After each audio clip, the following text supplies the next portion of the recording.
Example 7. Analyze the following polynomial function. F of x equals x minus 1 times the quantity x plus 3 squared. Part A, we want to determine the end behavior of the graph of f. So remember, we want to look at the corresponding power function of this given function f. So first we want to look at the coefficient. If we look out in the front, there's no number written in, so we know the coefficient is a 1. And if we were to expand this, multiply this out, we know it would be a degree 3. We've got 1 degree from this x, and then this x counts twice because it's squared, so that gives us a degree 3. So that means the end behavior on the ends, this graph is going to look like that of the graph of 1 x cubed, or just x cubed. Part B. Find the x and y intercepts of the graph of f. So we know how to do x-intercepts and y-intercepts by hand. So we want to put in a 0 for the y value to find the x-intercepts. So we'll put in a 0 for that f of x and solve. And this is nicely factored for us, so we can quickly see the solutions will be 1 and negative 3. So we have an x-intercept at 1 and negative 3. And then the y-intercept, we know we've substituted in a 0 for the x, so we want to find f of 0. So we want 0 minus 1 times the quantity 0 plus 3 0 plus 3 squared, and we multiply that out. That'll give us negative 9. So we have a y-intercept at negative 9. Now we want to determine the zeros of the function and their multiplicity, and then use this information to determine whether the graph crosses or touches the x-axis at each x-intercept. So we know that the x-intercepts correspond to the zeros of the function. So we know we have a 0 at 1. So the 0, 1, has multiplicity 1, because if we look at the corresponding factor, x minus 1, that factor is raised to the first power. So the 0, 1, has multiplicity 1. And if it's odd multiplicity, like the number 1 is odd, then that means that the graph crosses at 1. So the graph crosses the x-axis at x equal to 1. Then our second 0 is the other x-intercept, negative 3. So we know that negative 3 has multiplicity 2.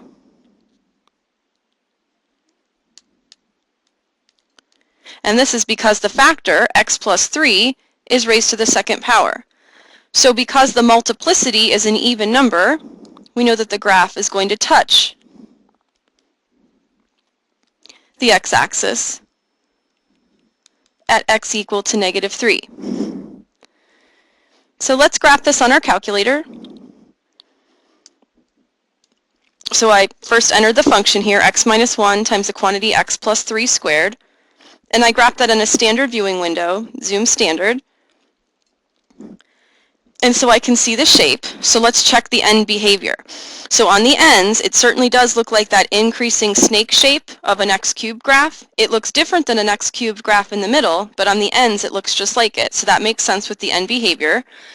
We can see the intercepts. It certainly looks like there's an x-intercept there at negative 3, and down there that could certainly be a negative 9.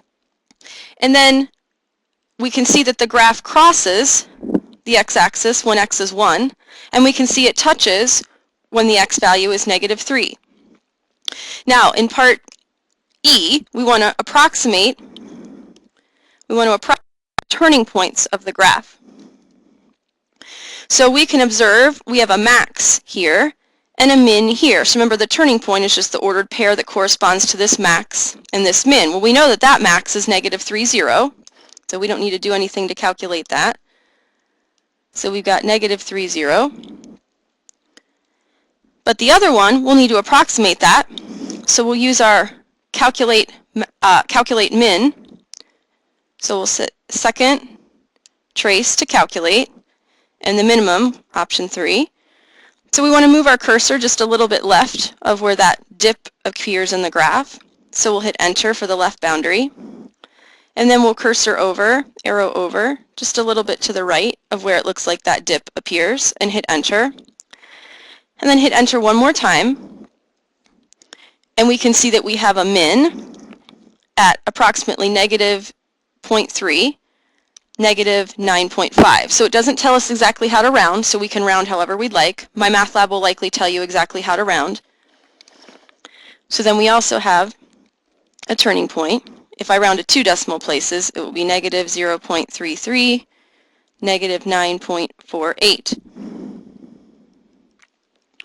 Now we want to use the information above to draw a complete graph of this function by hand. So we'll make our axes. And we know we've got to go on the y-axis way down to negative 9.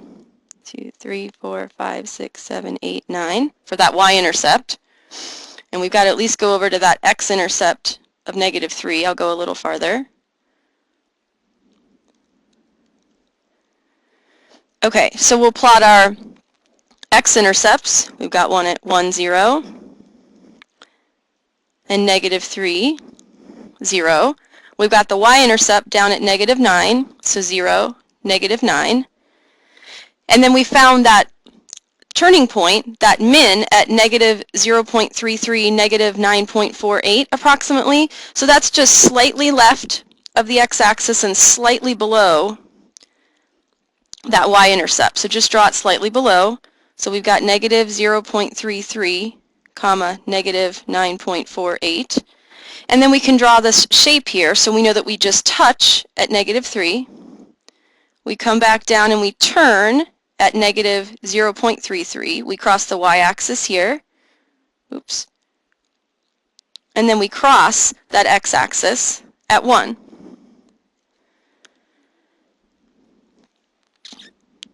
I'll fix this a little bit here.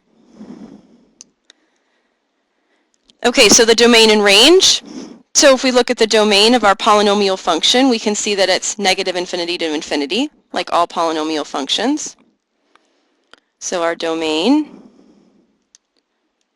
negative infinity to infinity. And then our range, also, the arrows we know goes all the way down to negative infinity and all the way up to positive infinity, so it's also negative infinity to infinity. And then finally, we want to determine where the function is increasing and where it's decreasing. So we always want to start,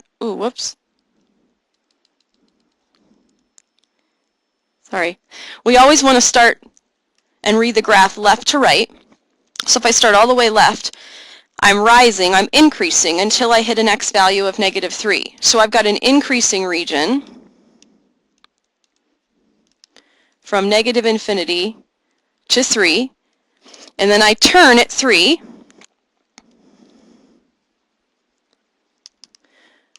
So I'm increasing until negative 3. Then I turn and I'm falling. I'm decreasing from negative 3 until we get to that dip, that turning point at negative 0.33. So we've got a decreasing region from negative 3 to negative 0.33. So as I continue from this turning point, now I start to rise infinitely to the right. So then I've got an increasing region from negative 0.33 to infinity. So I can have another region here, or if I want to join it with the union symbol, negative 0.33, comma, infinity.